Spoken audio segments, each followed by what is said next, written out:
Ayo kita mulai nih ya. Bapa di surga, terima kasih ya Tuhan karena kebaikan-Mu, karena kasih-Mu yang selalu setia pada kami. Dalam nama-Mu kami berdoa. Amin. Ini ya, ini perjanjian lama. Sama mengikuti janji Tuhan, mengikuti Tuhan. Ya mengikuti Tuhan, mengikuti janji Tuhan sama. Ya.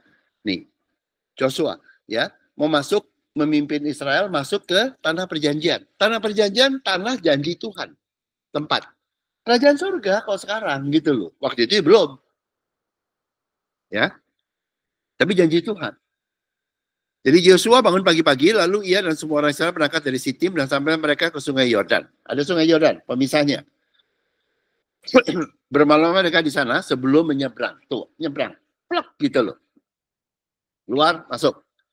Setelah lewat 3 hari, para pengatur menjalani seluruh. Ya, jadi ya, bangsa Israel mau masuk tanah perjanjian. Tanah perjanjian, tanah janji Tuhan adalah apa? Ya itu tanah sekarang ini ya kerajaan surga yang dipenuhi oleh Kristus, doa Bapa kami, gitu loh. Datanglah kerajaanmu. Oke. Nah, Yosua 3:3 dan memberi perintah kepada bangsa itu katanya, sesudah kamu melihat tabut perjanjian Tuhan, Allahmu, yang diangkat para imam, yang memang suku Lewi, maka kamu harus juga berangkat dari tempatmu dan mengikutinya. Ya. Hanya antara kamu dan tabut itu harus ada jarak kira-kira 2000 hasta panjangnya, janganlah mendekatinya. Maksudnya supaya kamu mengetahui jalan yang harus kamu tempuh, sebab jalan itu belum pernah kamu lalui sebelum dahulu. Jadi cara masuk kerajaan surga adalah ngikut janji Tuhan. Tuh. Jadi ya, itu tabut perjanjian. Cuma begitu. Sesimpel itu toh. Ngikut aja toh. Gak usah tahu belok kiri, belok kanan. Ngikut aja. Mengikut. Masuk kamu ke kerajaan surga. Atau waktu itu adalah tanah perjanjian. Ya. Jadi tabut perjanjian adalah wujud dari Tuhan yang duduk. Karena kalau tabut perjanjian dilihatin apa?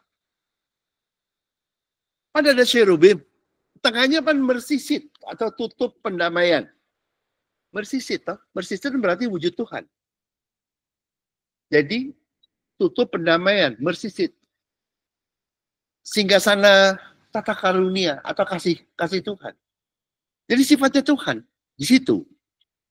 Ya, tutup pendamaian. Dalamnya apa? Kan 3 toh? 3 benda toh? 2 loh batu, tongkat Harun yang berbunga dan berbuah, kemudian buli-buli mana. Kan 3 pemberontakan manusia di situ. Tongkat Harun itu kan nabi palsu, Korah. Loh batu itu waktu lembu emas agamawi. Israel menyembah ini lembu emas, anak lembu emas. Mana itu kan Israel di padang gurun karena mengikuti kekuatan diri sendiri sehingga nggak berani masuk ke tanah perjanjian. Itu 3 itu, selalu 3 itu. Diri sendiri, agamawi, nabi palsu. Ya. Jadi itu tabut perjanjian isinya itu. Tuhan yang mau menguduskan dengan mengampuni semua dosa manusia. Tuhan yang punya hati untuk mengampuni, gitu. Dan Tuhan yang mau berjalan di depan manusia. Udah begitu, sama toh? Lalu, berkatalah Yosua kepada bangsa itu, kuduskanlah dirimu, sebab besok Tuhan akan melakukan perbuatan yang ajaib di antara kamu. Jadi cara menerima kekudusan adalah melalui mau menerima hati Tuhan yang berbelas kasihan. Yang kudus akan menikmati perbuatan ajaib Tuhan. You kalau nggak kudus, you nggak bisa masuk kerajaan surga. Makanya Bapa kami di surga, dikuduskanlah namamu. Ya toh? Kalau you nggak kudus, baru datanglah kerajaanmu, jadilah kehendakmu di bumi. Seperti di surga. Jadi semuanya menerima, mulai dengan menerima hati Tuhan yang mau menguduskan. Pada waktu kamu mau menerima hati Tuhan yang mau menguduskan, kamu jadi kudus. Kalau kamu udah kudus, kamu berhak menerima kerajaan surga. Lalu di kerajaan surga diberkati yang macam-macam tadi. Begitu loh, itu urutannya. Sesimpel itu, sama. Kuduskan dirimu, sebab besok kamu masuk ajaib. Yaitu masuk ke tanah perjanjian. Atau menerima. Sesimpel itu. Sekuensnya makanya kamu jadi kudus. Makanya untuk pertama kali itu menjadi kudus itu makanya di Leviticus itu korban bakaran yang pertama ya korban bakaran kamu dikuduskan menerima Kristus. Tuhan yang nyediain. Kamu tinggal nerima atau jangan nolak. Ngerti nggak?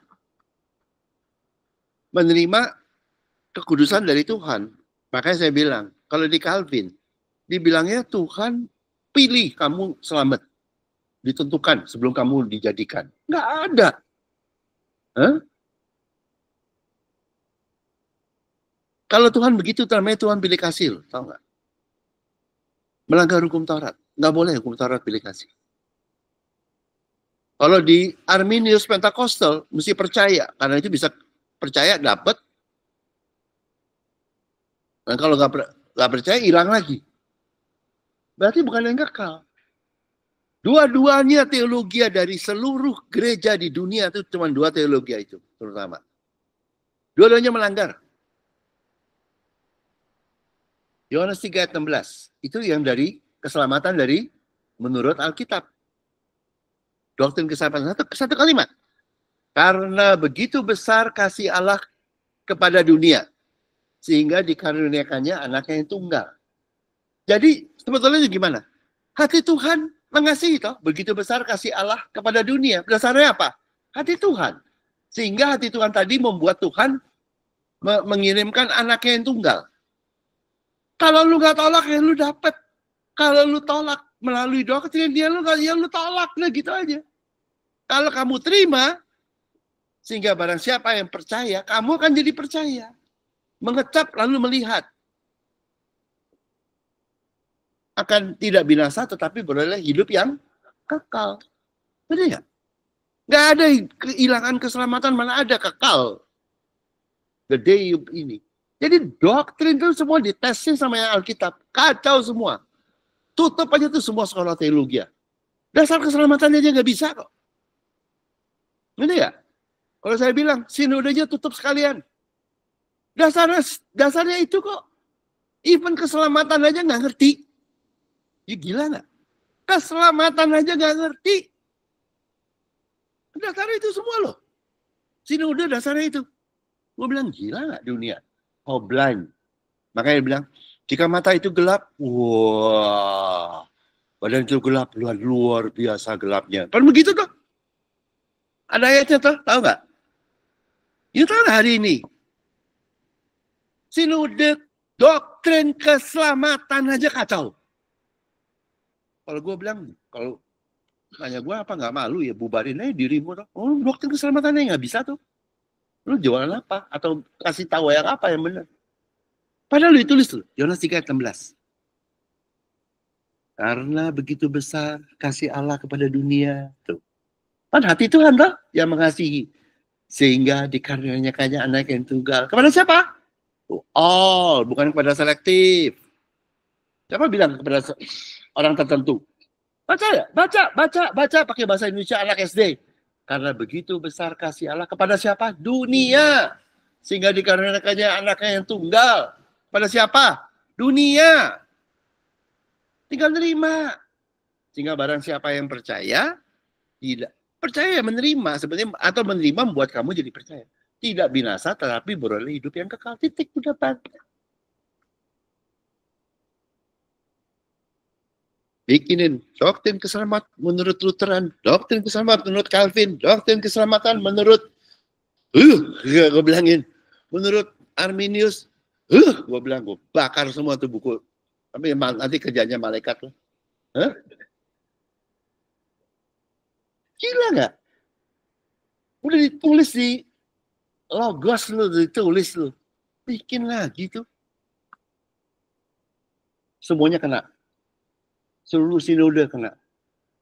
Whatever. Oke? Okay? Sedih. Ya. Kuduskanlah dirimu sebab itu kan. Jadi kudus. Kamu kudus itu artinya apa? Kamu menerima kekudusan. Maha kudus. Bagaimana kamu menerima kekudusan? Kalau kamu udah menerima kekudusan, semua dosamu diampunin. Nggak boleh ketinggalan satu. Lu ketinggalan satu namanya nggak kudus. Adam dan Hawa dosanya cuma satu. Satu dosa nggak kudus. Semua. Kalau you masih berasa guilty, lu belum bisa masuk kerajaan surga lo. Kenapa? Lu lagi belum terima. Saya diampuni semua kecuali dosa kayak yang kemarin. Saya masih ingat terus tuh. Tuh, Lu kalau kudus namanya lu dosa lu nol. Kalau dosa lu masih tinggal 1, cukup buat masuk neraka lu. Yang udah pakai Tuhan bilang, jika hati nuranimu menuduhmu, ketahuilah bahwa Tuhan ya mengetahui segala sesuatu. Pertama kali begitu. Dan lebih besar dari hati nuranimu. Tuhan ngerti seluruh dosa Tony. Dan diampunin semua. Kalau Tuhannya lupa 1, go to hell loh. Iya.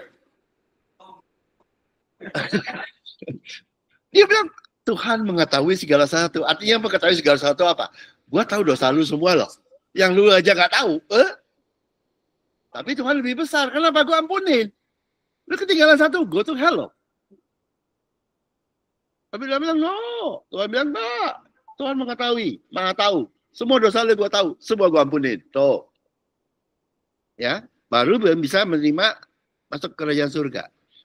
Ya toh? Jadi kudus dulu baru masuk loh. Makanya Bapa kami di surga, dikuduskanlah namamu. Baru datanglah kerajaanmu. Gak bisa loh dibalikin loh. Stepnya itu. Yang kudus berhak masuk kerajaan surga. Tinggal nerima. Datang sendiri kok, datanglah kerajaanmu. Habis itu lo ngapain? Ya terima aja. Dan kepada para iman itu, Yesus angkatlah tabunya dan menyeberanglah di depan bangsa itu. Maka mereka mengetahui janjian demikian. Jadi sifat dari murid Tuhan adalah, ya, nih, angkatlah tabut perjanjian itu. Ya. Jadi tabut janji Tuhan di atas kepala kita atau kita injek-injek gitu loh. Kan di atas, diangkat gitu loh. Kenapa enggak? Jadi sifat dari murid Tuhan adalah mereka meninggikan hati Tuhan yang berbelas kasihan. Mereka nggak pernah meninggikan diri sendiri. You understand? Ngerti nggak?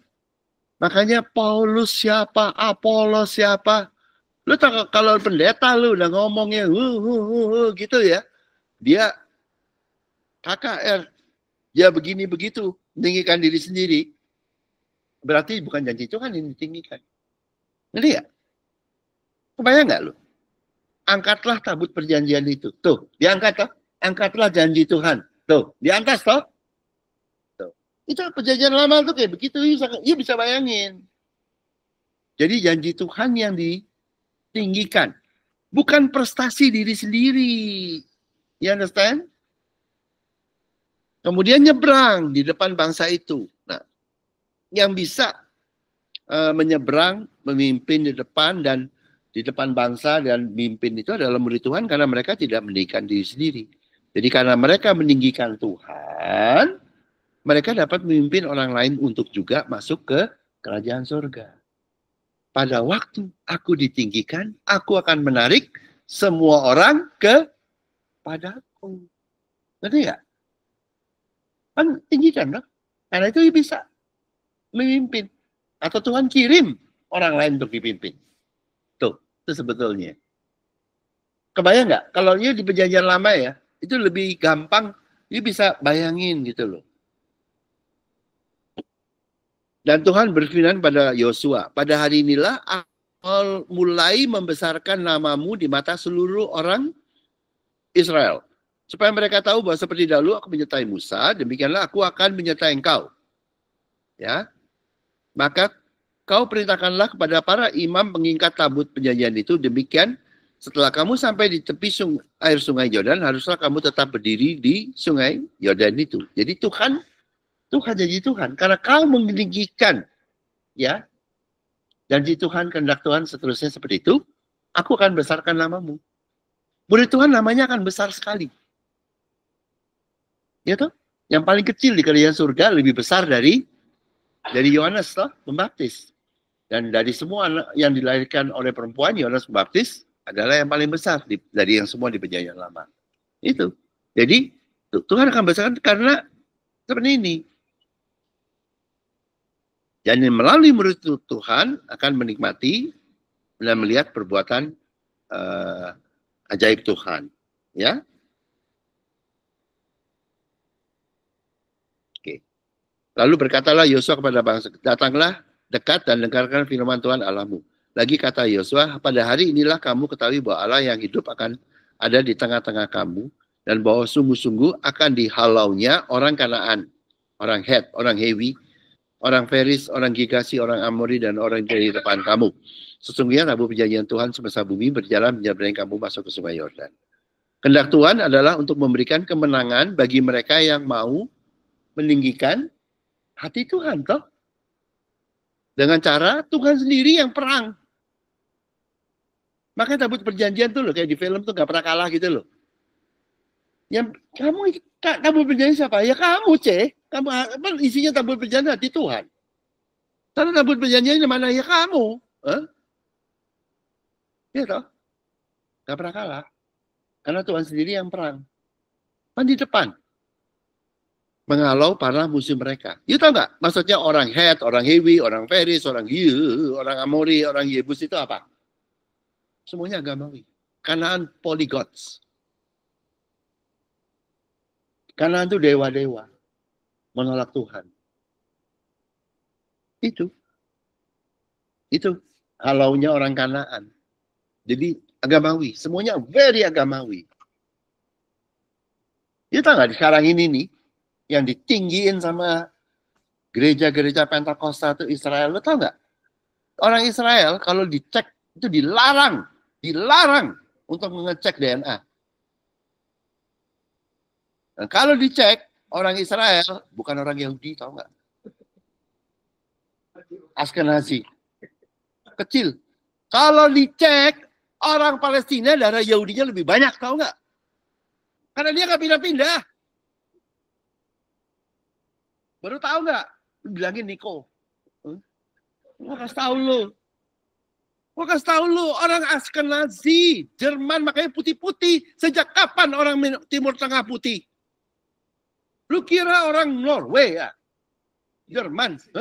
Orang Timur Tengah ya brownie, ada brown semua. Lu tahu nggak? Gilanya dunia tuh. Memang tradisi mereka Yahudi, gua bilang. Darahnya nggak boleh, makanya dilarang demi hukum, tidak boleh Israel mengetes DNA. Tahu nggak? Kalau dites, ya ampun, bukan Yahudi keluarnya, kecil banget Yahudinya.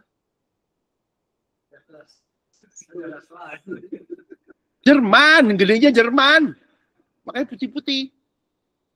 Baru tahu ya? Baru tahu ya? Orang Palestina kalau dicek darah Yahudinya lebih banyak karena dia nggak pernah pindah. Ribuan tahun. Mana udah kecampur loh. Lah yang datang itu udah kecampur-campur gak karuan semua. Jerman yang Askenazi ya, bukan yang Sofradin ya, yang Askenazi yang putih-putih. Nggak ada Timur Tengah putih. You tahu Timur Tengah kayak yang putih itu apa? Itu istri harem. Karena haremnya sultan banyak kan bule-bule. Alias bukan dia. Lu kasih tahu lu. Orang Timur Tengah nggak ada yang putih. Adanya brown.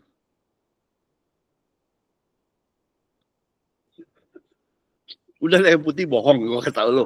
Timur Tengah brown nih semua kok. Lu kesana deh. Lu liatin sendiri. Brown.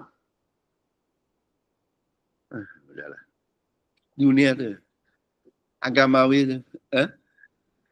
Edan semua. Kebalik-balik semua. Oke, maka sekarang pilihlah 12 orang dari suku-suku Israel, seorang dari tiap-tiap suku. Segera sesudah kaki para imam mengangkut tabut Tuhan, Tuhan semesta bumi berdiri di atas sungai itu, maka air sungai itu akan terputus. Air yang turun dari hulu akan berhenti mengalir menjadi bendungan. Jadi kehendak Tuhan adalah Tuhan ingin memimpin semua orang untuk masuk ke dalam kerajaan surga melalui mujizat dan perbuatan Tuhan. Tuhan yang pimpin, Tuhan yang stopin tuh air sehingga bisa lewat. Ngerti ya? Iya. Ingat loh, air. Air apa? Hah? Air bah. Air bah. Hati-hati lo, agamawi air bah. Ninuh, kan air bah. Laut, air bah. Ngerti nggak? Sungai Yordan bludak kemana-mana jadi kayak bendungan. Bendungannya. Air bah. Air yang bikin anyut orang. Bikin mampus orang. Air agamawi. Ketika bangsa itu berangkat dari tempat perkemahan mereka untuk menyeberangi sungai Yordan, para imam mengangkat tabur perjanjian itu berjalan di depan bangsa itu. Jadi hati Tuhan di depan, tak? Ditinggikan di depan. Ya, melalui murid Tuhan atau siapa yang megang, yang meninggikan hati Tuhan. You meninggikan hati Tuhan, you murid. Saya kasih tahu. Udah that's it. Gitu loh. Segera sesudah para pengangkat tabut itu sampai ke sungai Yordan, para imam pengangkut tabut itu mencelupkan kakinya ke dalam air di tepi sungai itu. Sungai Yordan itu sebab sampai meluap sepanjang tepinya selama musim menuai. Jadi waktu itu ada musim. Lagi musim banjir, tahu nggak? Ya, air bah, banjir. Tapi Tuhan mampu melindungi. Ya, mereka yang berjalan, ya, yang bergantung pada hati Tuhan supaya tidak terkena air bah tadi. Oke? Iya. Nih ya, lihat. Nanti baru ayat berikutnya. Maka berhentilah air itu mengalir. Air yang turun dari hulu melonjak sampai jadi bendungan. Ngerti ya? Bendungan ditahan. Kalau bendungan jebol namanya air bah. Tahu nggak? Jauh sekali. Jauh. Nggak usah tahu. Kenapa lu nggak kena? Gitu loh. Tapi air bahnya ngantem orang lain loh. Ngerti nggak? Ya ngerti nggak? Ini end time. Ada pemisahan. Yang masuk kerajaan surga, seperti Nuh masuk ke Bahtera. Air bahnya bikin agamawi hancur. Ngerti nggak? You understand? Ngerti nggak? Seperti waktu Israel lewatin Laut Teberau, gitu. Jalan di atas kering. Begitu habis itu lewat. Air bahnya ditahan toh, air lautnya ditahan toh. Begitu Firaun masuk, ngerti nggak? Ada yang selamat, ada yang kena. End time semua, gitu loh. Di dekat Adam, kota yang terletak dekat sebelah Sartan, sedang air yang turun ke Laut Araba itu, yaitu Laut Aisan, terputus sama sekali. Lalu menyeberang masa itu di tentangan Jericho. Jadi Tuhan akan menjauhkan banjir atau air bah dari mereka yang mau mengikuti hati Tuhan. Jauh sekali. Jauh gitu. Dan kamu jalan di atas kering. Dan air bahnya jauh. Jadi bukan hanya nggak kena. Jauh. Gitu. Ngerti nggak? Seperti Sodom Gomora di bawah hancur. Si Abrahamnya jauh. Gitu loh. Ngerti nggak? Tapi yang orang percaya kecampur Abraham hampir mampus lu. Itu namanya Lot. Benar nggak? Nyaris. Murid Tuhan aja nggak? Abraham dengan mempelainya Sarah mempelai, Abraham murid. Jauh. Gitu loh. Ya, yang ngerti ya? Tetapi para imam pengangkat tabur perjanjian Tuhan itu tetap berdiri di tanah yang kering. Ingat loh, kerajaan surga itu tanah yang kering. Hari ketiga, Tuhan menciptakan daratan. Ya toh? Dry land, bukan daratan, tanah yang kering. Disebutnya. Lalu di tanah kering itu turun hujan sehingga banyak tumbuhan. Gitu loh. Dry land sebutnya. Tanah yang kering. Bukan tanah apa tuh? Baku. Apa tuh? Tanah pinggir laut.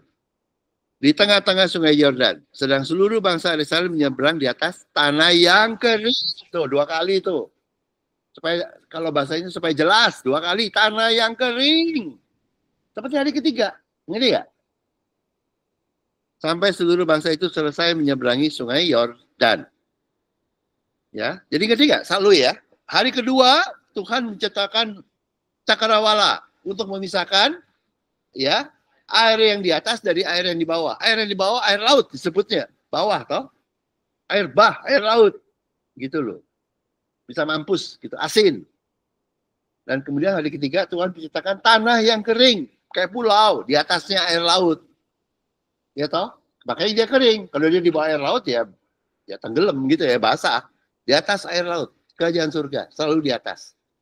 Makanya itu begitu. Ngerti nggak? Makanya disebut roh Tuhan itu seperti burung merpati. Burung merpati kerjanya apa? Terbang tinggi. Burung Raja Wali apa? Bawa terbang tinggi dari masalahmu. Masalah itu di bawah. Yaitu di tempat apa? Tepi laut atau pasir di tepi laut atau di dalam laut, alias mati lu karena ditenggelam di air bah laut. Itu agamawi. Ya. Jadi orang yang di laut mati. Orang yang di tepi laut kena asin. Ya, ngerti ya? Keturunan Abraham awalnya adalah sebanyaknya seperti bintang di langit. Tinggi. Itu murid Tuhan. Setelah dia pakai otak sendiri, punya anak dari Hagar, pakai otak sendiri, bukan Tuhan yang nyuruh. Ismail, nah, disebut keturunanmu akan seperti banyaknya seperti bintang di langit dan seperti pasir di tepi laut. Tapi pasirnya bukan pasir di gunung loh, pasir di tepi laut. Tuh. Tutup KKR kena, di bleaching kena kering gitu. Hah? Gitu. Pasir di tepi laut. Ya toh? Ngerti nggak? Di Alkitab di mana-mana loh. Ya toh? Kamu adalah, you are the salt of the earth. Kamu adalah garam dunia. Mau jadi garam. Habis itu garam yang nggak ada gunanya ditampak, dibuang. Di sekolah minggu, semuanya diajarin. Semuanya jadi garam. Lu mau dibuang? Hah? Sudah nggak ada gunanya, garam dibuang. Tapi disebut juga, kamu adalah, you are the light of the earth. Kamu adalah terang. Hah? Ada dua toh, garam sama terang. Habis sekolah minggu diajarin, kamu garam. Kamu garam. Ya ampun. Di gereja semuanya tuh. Habis itu garam yang nggak yang udah buat apa garam udah itu dicampakkan toh, nggak ada gunanya. Ya itulah gereja. Gereja yang itu. Ngerti nggak? Ya nangkap nggak? Di mana-mana tuh ayatnya begitu. Gereja itu ngajarinya garam. Gua bilang, halo. Ngerti nggak? Makanya keluarnya kayak begini semua tuh. Ya dicampakkan. Ngerti ya? Dibilangin lagi, kalau bangun rumah jangan di atas pasir di tepi laut, tapi di atas batuan. Pasir di tepi laut. Lu bangun gereja jangan isinya jemaat kayak begituan. Nanti kena ombak itu air bah. Bye bye. Oh belum. Nanti. Ngerti ya? Ngerti nggak di Bible itu jelasnya nggak karuan lu di berapa tempat tuh. Ya toh, kalau bangun rumah tuh jangan di atas pasir, tapi di atas batu karang. Nanti air bahnya datang. Air bah dari mana ya? Dari laut, boom gitu, atau dari sungai, boom gitu loh. Rumah lu hancur. Ya itu gereja itu nanti belum sampai hancur sampai pendetanya. Gini loh. Jadi mereka yang mau mengikuti hati Tuhan akan berjalan di atas tanah kering kerajaan surga. Aman dari air bah. Nggak mungkin kena. Air bah itu ya agamawi. Jadi gini, yang kalau di Wahyu disebutin, perempuan harlot sundal itu akan dihabisin sama siapa? Dia duduk di atas binatang ungu, di atas agamawi. Dia selingkuh dengan raja-raja di bumi. Pakaiannya ungu. Semuanya permata, begitu. Ya, pelacur, karena dia sundal, gitu ya. Tapi selingkuh dengan raja dari bumi semuanya, kekuatannya dari agamawi, teologiannya. Ujungnya dia dimatiin sama siapa? Dihabisin sama agamawinya sendiri, dihabisin sama hukum Taurat, ya baru nanti itu. Baru dihabisin terakhir sama malaikat. Jadi ya, Jadi dia jangan kira mereka nggak kena tuh gerejanya. Pertama disedot sendiri sama agamawinya. Begadang lu tiap hari lu. Kan 2 pagi. Iya toh? Kan berasa salah. Habis itu nantinya disedot lu sama hukum Tauratnya. Bukan sekarang. Hukum Taurat mukulnya lagi tua. Karena hukum Taurat itu berkata begini. Hukum Taurat ya di mana tuh di ulangan itu ya. Kalau salah hukum. Tapi kalau salahnya berulang-ulang 7 kali lipat. Ngerti nggak? Kalau kamu agamawi, lagi muda, hukumannya ringan. Tapi kalau udah sampai tua bangga, masih agamawi, 7 kali lipat. Begitu loh. Lo ngerti nggak bahasanya tuh begitu? Ngerti nggak? Hukuman Taurat. Itu Taurat. Itu Taurat. Itu Taurat loh. Ya. Jadi hukumannya Taurat kayak begitu. Yang tadi ngomong saya sampaikan sedikit dulu. An eye for an eye. Ini tahu maksudnya apa? Ya, an animal for an eye, a tooth for a tooth. Kamu manusia ada konsekuensi. Kamu berbuat salah. Benar nggak? Nggak sengaja bikin orang lain rugi. Nggak sengaja karena teologi ya nggak nyabet duitnya jemaat. Ya toh? Nggak sengaja, bodoh, nggak ngerti. Ya toh? Korban. An eye for an eye. Bayar tetap. Lo tahu nggak? Lu pendeta di pulpit lu makan duit jemaat lu.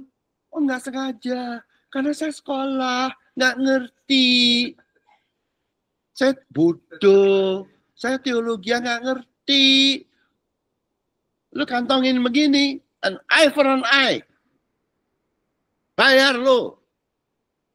Tuh, kenanya tuh makanya disedot sama agamawi, disedot sama hukum Tauratnya. Sampai akhirnya potong kepalanya sekali sampai. Tapi itu kan nabi palsu. Kalau agamawi masih enggak, gitu loh. Ada ya? Itu kayak gitu. An eye for an eye. Ada ya?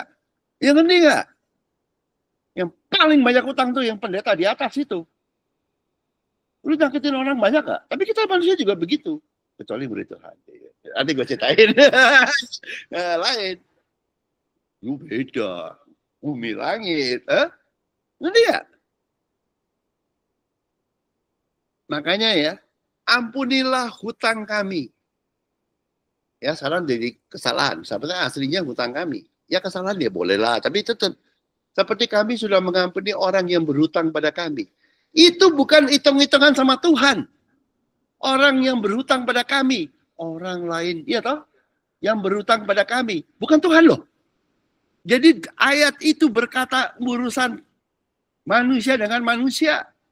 Bukan manusia dengan Tuhan. Udah diampuni loh, dikuduskan.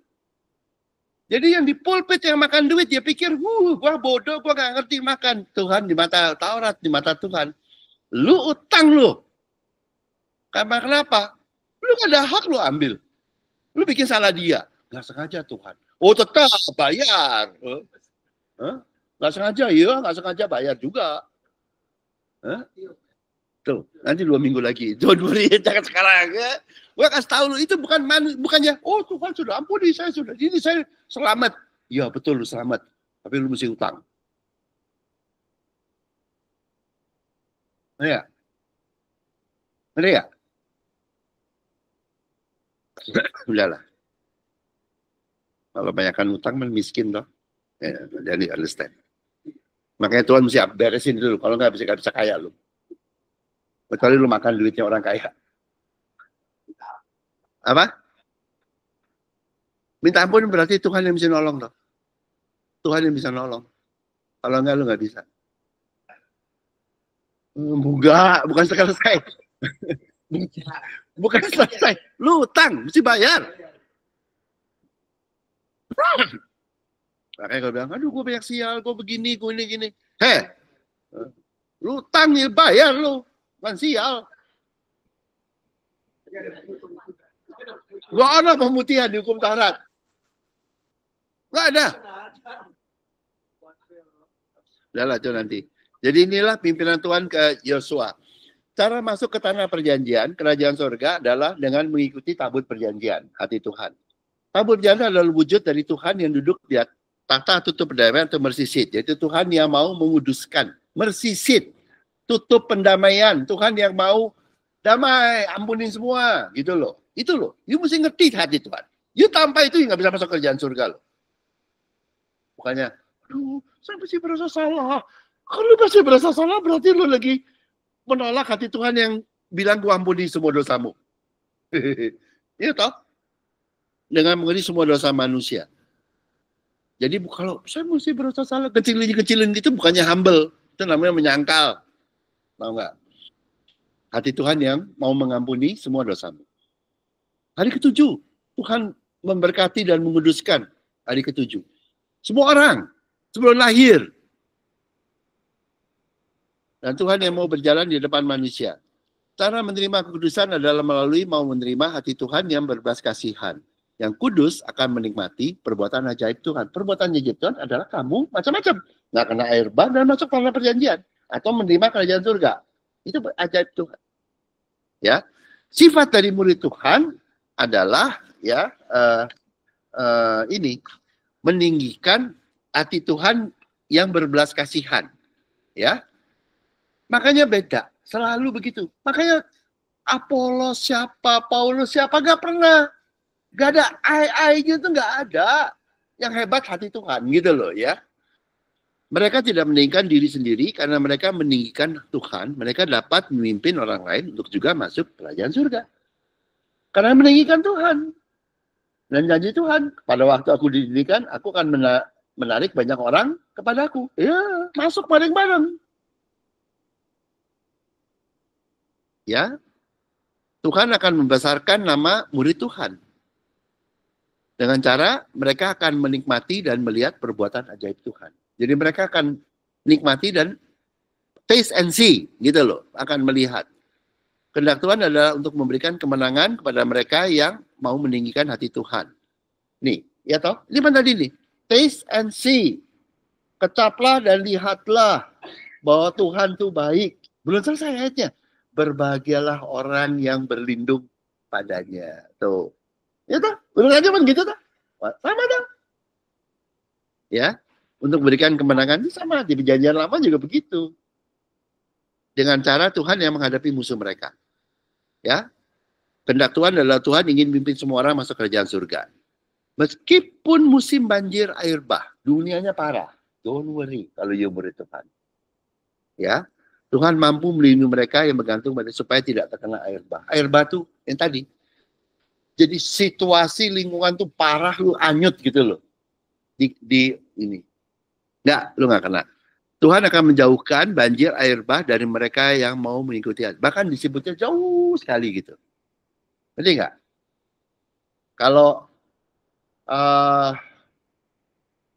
Abraham sama Sodom Gomora, jauh gitu loh. Sebetulnya jauh gitu. Bukit Karmel, jauh gitu loh.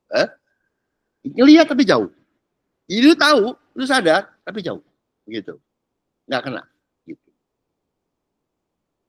Dan mereka yang mau mengikuti itu akan berjalan di atas tanah kering. Tanah kering itu di atas agamawi. Ya, pulau. Di atas laut. Air bah. Gitu. Aman. Dan ini jauh. Gitu. Ya. Ya kayak gitu. Sama tuh. Lihat nggak? Di perjanjian lama, perjanjian baru, ya sama. Ini nggak beda kok. Ini waktu Yosua. Udah tutup ya. Bapak di surga, terima kasih ya Tuhan karena kasih-Mu, karena kebaikan-Mu yang selalu menolong kami. Terima kasih Bapak, dalam nama kami berdoa. Amin.